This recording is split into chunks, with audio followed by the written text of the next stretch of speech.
He was the most terrifying fighter the world had ever seen, until the men in suits made him more terrifying for reasons no one could see.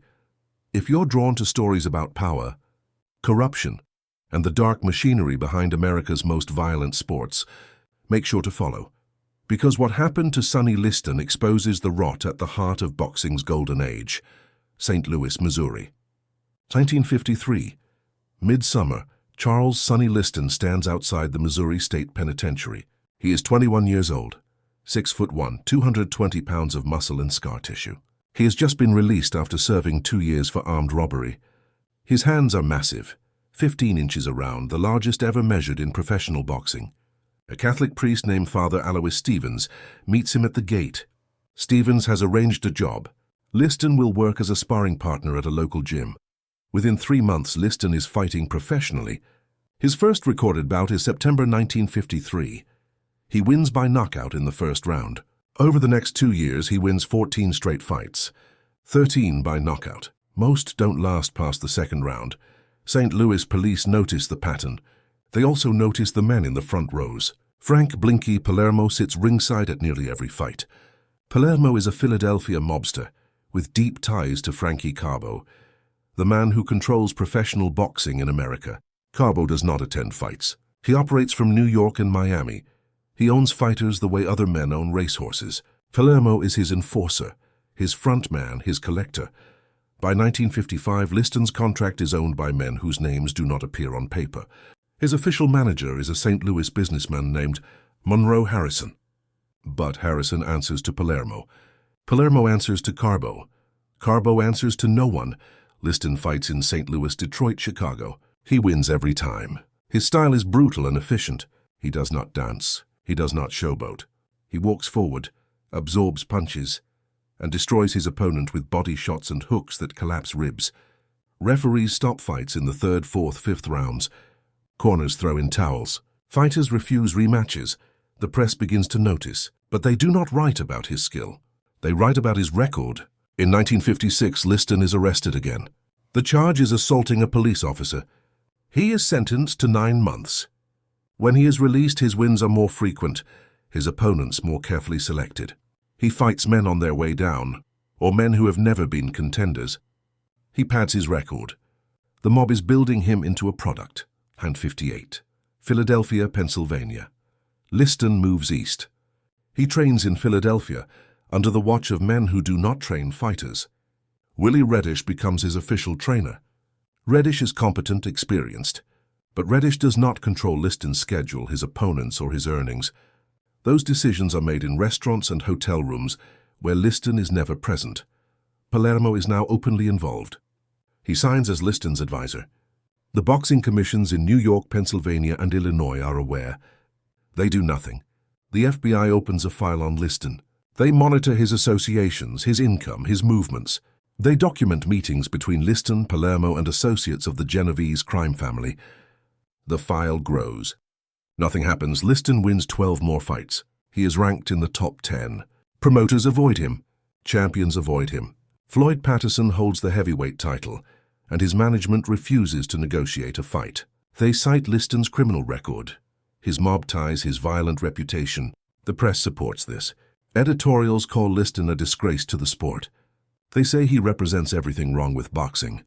But Liston keeps winning, and each win increases pressure on Patterson. 1959. A congressional subcommittee investigates organized crime's control of boxing. Chairman John L. McClellan calls witnesses from across the country. Managers, promoters, fighters. Frankie Carbo is subpoenaed. He refuses to testify. He is charged with contempt and sentenced to 2 years in federal prison. Blinky Palermo is also subpoenaed. He testifies but provides no useful information. He is later charged with extortion and conspiracy related to the boxing industry. Liston is not called. His name appears in testimony from others, but he is never summoned to the stand. The hearings conclude with recommendations. Congress suggests federal regulation of boxing. Nothing is enacted. Liston continues to fight. His next 6 opponents are carefully chosen.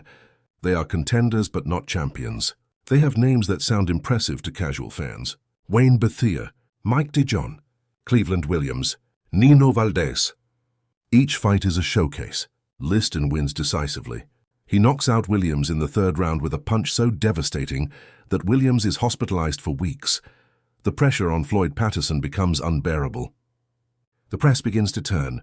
Sports writers argue that Patterson is ducking Liston. Fans send letters. Promoters dangle larger and larger purses.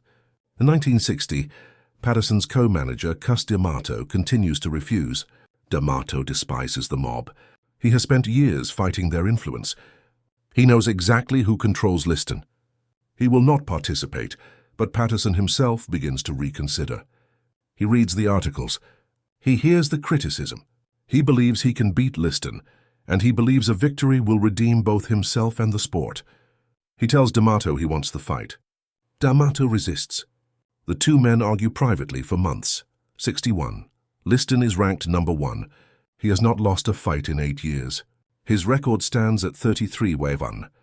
The single loss came early, a decision that many believe was an error. Liston's reputation is now beyond dispute. He is avoided not because he is unworthy, but because he is unbeatable. Behind the scenes, negotiations begin, not between managers and promoters, but between men who operate in shadows.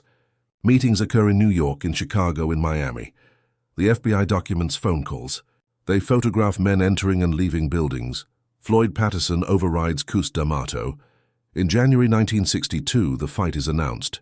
Patterson will defend his heavyweight title against Sonny Liston on September 25, 1962, at Comiskey Park in Chicago. The fight is promoted by Championship Sports, Inc. The purse is set at $4 million. Patterson will receive 45%. Liston will receive 12.5%. The remainder goes to promoters, television rights, expenses. Liston's actual earnings are unknown. What he is paid on paper and what he keeps are different numbers. The FBI suspects that most of his purse is diverted before it reaches him. Blinky Palermo is in prison, but his associates remain active. The collection system is in place. Liston receives a salary. The rest disappears into accounts controlled by others. Training begins in the summer. Liston trains in isolation at a camp in the Catskills. He runs at dawn. He hits the heavy bag until his knuckles bleed through the tape. He spars with men who are paid to survive, not to win. His weight drops to 214 pounds, all of it muscle and bone. His sparring partners leave camp early. One has 3 broken ribs. Another refuses to return. Patterson trains in Illinois. His approach is disciplined, technical. He studies film of Liston's fights. He identifies patterns, weaknesses. He believes he can outspeed Liston, outthink him. He trains for 12 rounds. He expects a war. The press covers the build-up with intensity not seen since the Joe Louis era. Articles focus on Liston's criminal past, his associations, his menace. Reporters describe him as a thug, an animal, a monster. They quote unnamed sources who claim Liston has threatened opponents, that he has fixed fights, that he is a puppet of organized crime. Liston says almost nothing. When he speaks, his voice is quiet, his words brief. He does not defend himself. He does not explain. He shows up, answers questions in single sentences, and leaves. His silence makes him more terrifying. Patterson, by contrast, is articulate, thoughtful. He speaks about redemption, about cleaning up the sport. He says that if Liston wins, boxing will never recover. He positions the fight as a moral contest. Good versus evil, the hero versus the criminal. The public absorbs this narrative. Ticket sales are strong. The fight is broadcast on closed-circuit television to theaters across the country. Millions will watch. September 25, 1962. Chicago, Comiskey Park. The temperature is 55 degrees. The crowd is 18,894. Liston enters the ring first. He wears white trunks, white shoes. His face is blank. He does not look at Patterson. He does not acknowledge the crowd.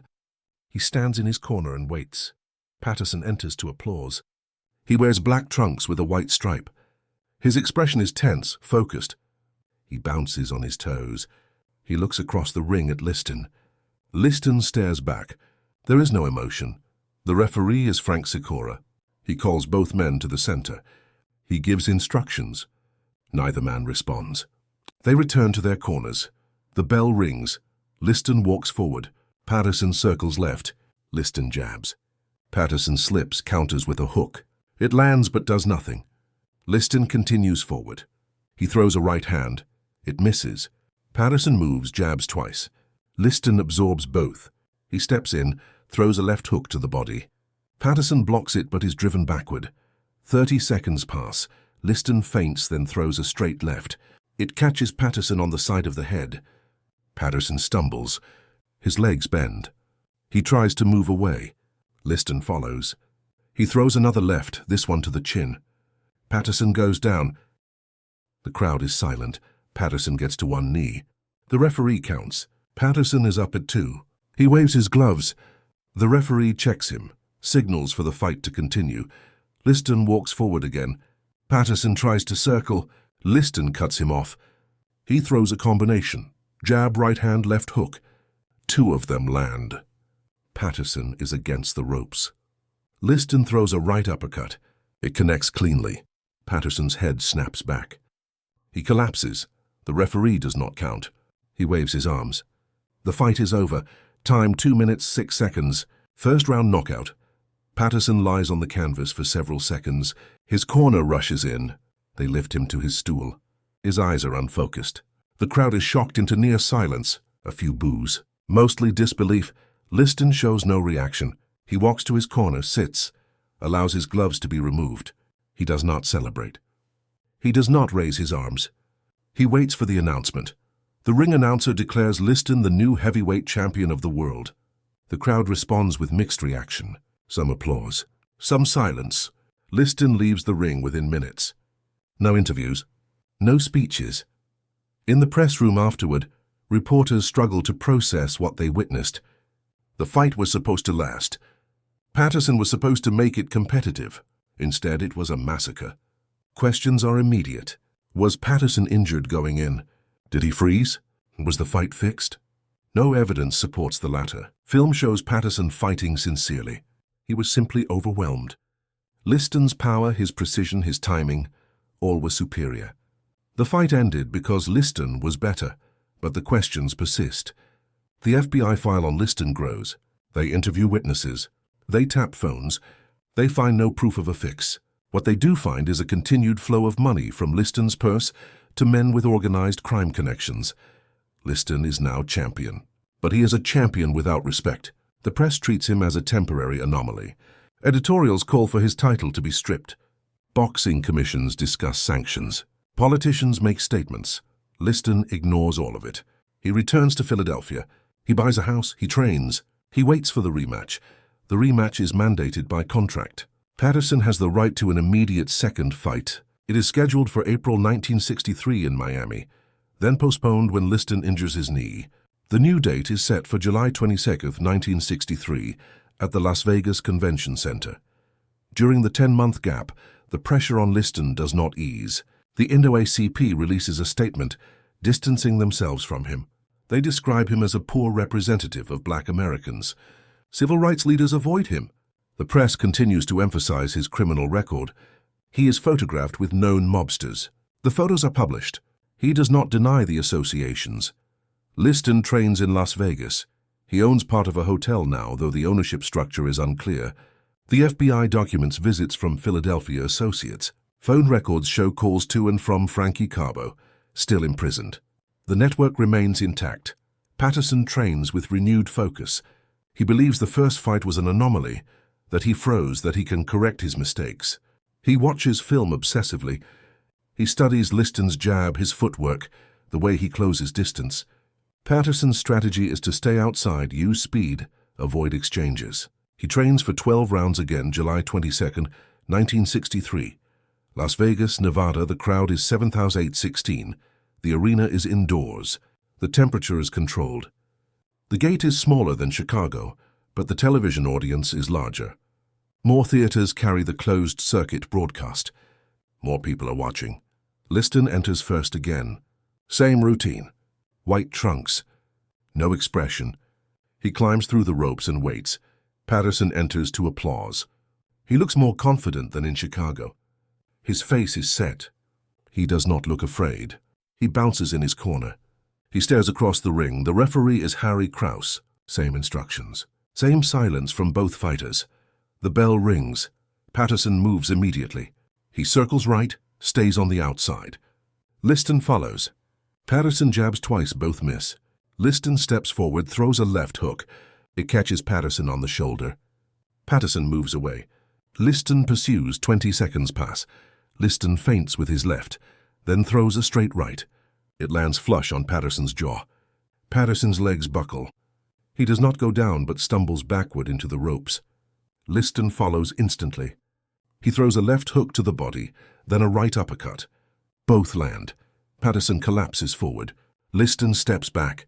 Patterson falls to his knees, then to his side. The referee begins counting. Patterson does not move until the count of 8. He gets to one knee. The count reaches 10. Patterson is still on one knee.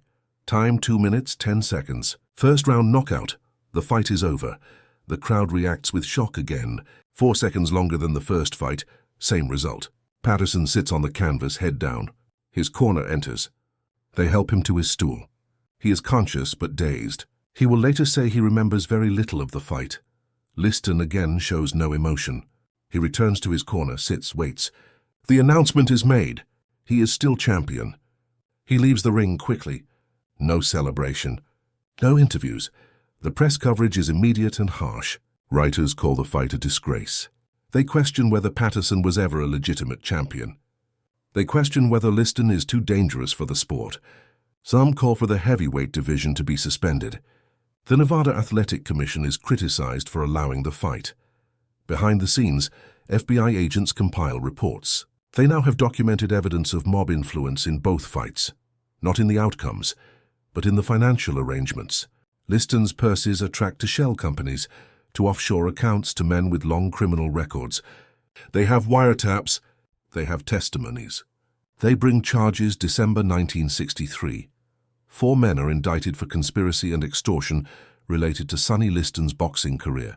The indictments include descriptions of threats, kickbacks, and financial coercion. Liston is named but not charged. He is described as a victim, a fighter controlled by others. The trial takes place in 1964. Convictions follow. Sentences are handed down, but Liston remains champion. The convictions do not strip him of his title. He continues to train. He continues to fight, but the public's interest has collapsed. Liston is seen as a puppet, a product of corruption. His dominance is no longer impressive. It is tainted. When he defends his title in 1964 against a young fighter named Cassius Clay, the fight is promoted as a mismatch. Liston is an 8-1 favorite. Clay is considered a loudmouth with no chance. February 25, 1964. Miami Beach. Liston loses. He does not answer the bell for the 7th round, claiming a shoulder injury. Clay becomes champion, later changing his name to Muhammad Ali. Liston is humiliated. A rematch is scheduled. May 25, 1965. Lewiston, Maine. Liston is knocked out in the first round by a punch most observers do not see clearly. The fight lasts less than 2 minutes. Rumors of a fix circulate immediately. Liston denies them. Ali denies them. The film is inconclusive. Liston never fights for the title again. He continues boxing until 1970, winning some fights, losing others. He is no longer feared. He is a relic of a corrupt era, a symbol of what boxing was before reform. December 30th, 1970. Las Vegas, Nevada. Sonny Liston is found dead in his home. The cause of death is listed as heart failure and lung congestion, possibly from heroin use. The circumstances are suspicious. The decomposition of the body suggests he had been dead for days. No one had checked on him. His wife was out of town. His associates were unreachable. The Las Vegas police investigate but close the case quickly. No autopsy photos are released. No toxicology details are made public. Theories emerge. Overdose, murder, natural causes. None are confirmed. Liston is buried in Paradise Memorial Gardens. His grave is unmarked for years. The men who controlled his career are dead or imprisoned. The money he earned is gone. What remains is a record: 50 wins, 4 losses, 39 knockouts, and a legacy built on fear, power, and chains no one could see.